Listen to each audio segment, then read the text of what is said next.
Tricks, please. Howdy, Dan. What's new? How's Tricks? What's cooking? What's cooking? How's Tricks? What a strange language you bring from the earth. I don't seem to follow you. I shall refer you to the master of the dictionary, Noah Webster. Perhaps he can understand you. Mr. Webster. Yes? This newcomer's vocabulary is so unusual that I am unable to record his life on Earth. Would you mind seeing if you can comprehend his odd manner of speech?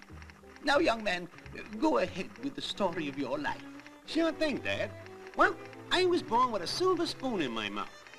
Silver spoon in your mouth? Yeah, silver spoon in my mouth.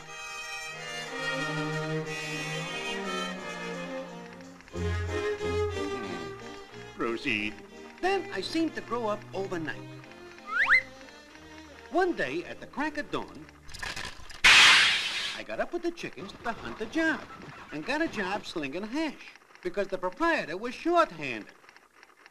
But I couldn't cut the mustard, so the guy gave me the gate. So I went back to my little hole in the wall. I was beside myself with anger. Then I decided to get a train ticket to Texas, and there made some dough punching cattle. From there, I flew to Chicago. There, a beautiful girl stepped into the picture. Our eyes met.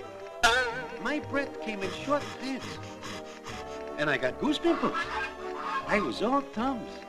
Mary's clothes fit her like a glove. And she looked mighty pretty with her hair done up in a bun.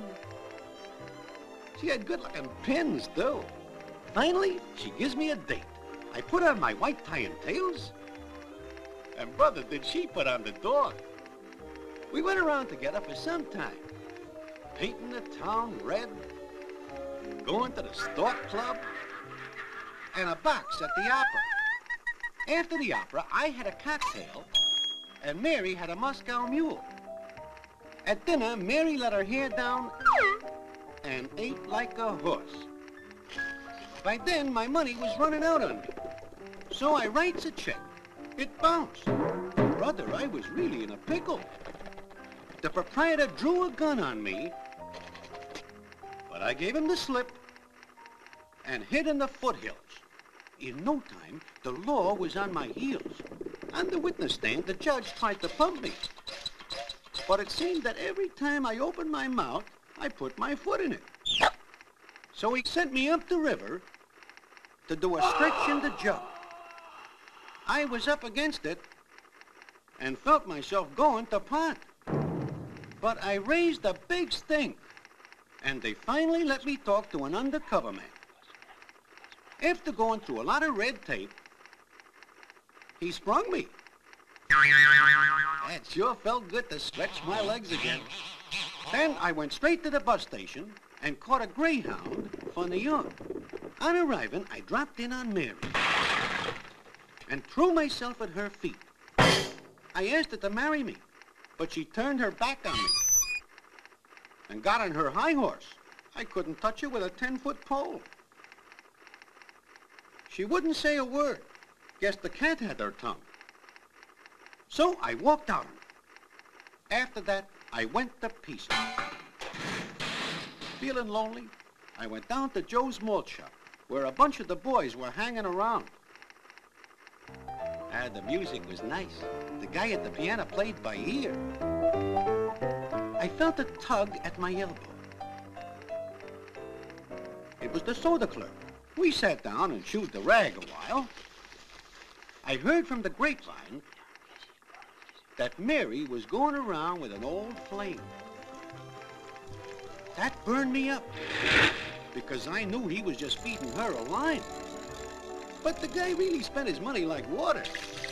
I think he was connected with the railroad. As they danced, I tried to chisel in. But the guy got in my hair, so I left. Outside it was raining cats and dogs. I was feeling mighty blue, and everything looked black. But I carried on and went to the Thousand Islands. There I became a beachcomber, but I still thought of Mary, and a tear ran down my cheek. So I sends her a cable. Next day, she sends me back a wire.